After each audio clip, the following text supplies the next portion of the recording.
Спортта үнемі күлкілі оқиғалар, сәтсіз орындаулар немесе жай ақымақ жағдайлар болып тұрады. Спорт болғандықтан оны біреу камераға түсіріп отырады, тіпті телевизорға да түсіреді. Спортта болған ұят жағдайларды ел көрсе, барлығымыз күлеміз. Ендеше дәл сондай уақыт келді. Сәлем әлем, Саяхат YouTube арнасына қош келдіңіздер. Қазір мен сіздерге спортта болған ұят жағдайларды көрсетемін.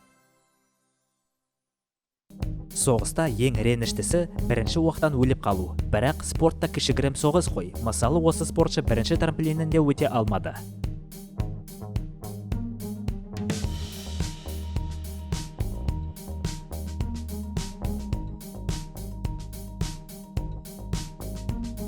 Ал егер боулингта дұрыс шарт таңдамасаң, осы ұят жағдайға тап боласың. Осы спортшы өзі таяқтарды бұзатын шарға айнала кете жаздады.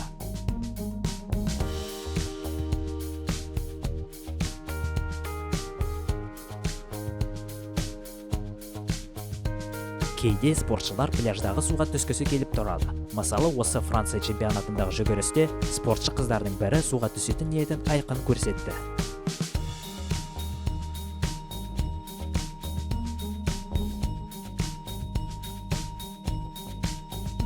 Кейде спортшылар турникте трюктарды жасап жатқанда қолдары тайып ұятқа қалып жатады. Мысалы, осы қыз да сол спортшылардың қатарында.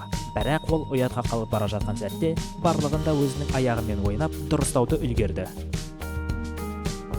Осы жолы спортшылар таудың құлама жарында турник орнатып трюктар жасай бастады. Бірақ турник сынып кетті, спортшы төменге ұшып кетті. Уайымдамаңыздар, ода парашют болды, сондықтан ол аман-есен қалды.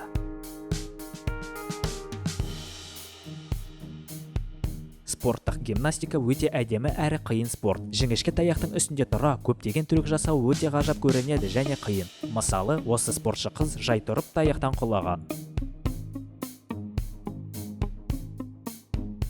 Волейболда ерте қуануға болмайды. Осы болған жағдай оған тура дәлелі. Доп көрермендерге ұшып кеткендей болды, бірақ спортшының бірі допты сақтап үлгерді. Ал басқа команда болса ше, жеңісті тойлап тұрды. Команда болып ұятқа қалды.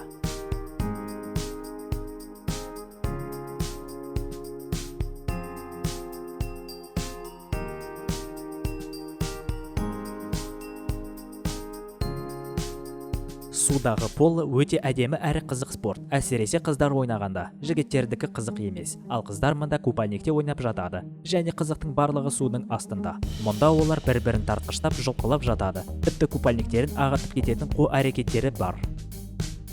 Бобслей өте сұмдық спорт. Елестетіп көріңіз, 4 адам шаңғыны итереді. Үшеуі секіріп мініп алады. Қалған бір спортшы әрі қарай итеріп өзі мініп кетуі керек. Әрине 4-ші спортшыға ең қиын жұмыс болады. Мысалы, осы байғы спортшы шаңғыға міне алмай одан құлаған.